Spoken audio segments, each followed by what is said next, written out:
halkımız, Yeşil Sol Parti olarak biz Türkiye halklarına eşitliği, özgürlüğü, adaletli ve daha demokratik bir ülke için ortak yaşamı savunuyoruz.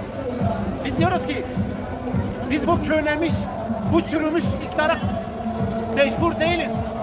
Bu iktidar artık bu ülkeyi yönetemiyor değerli halkımız. Bir yol daha var diyoruz bak. AKP ve MHP mecbur değilsiniz. Halkların ortak yaşamı için, özgürlükler için, daha refah bir ülke için Yeşil Sol Parti'de konuşuyoruz değerli halkımız.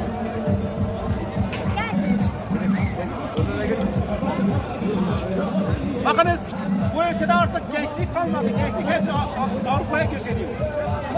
Bu ülkede bir tane genç bir cep telefonu eğer alamıyorsa, bir bilgisayar alamıyorsa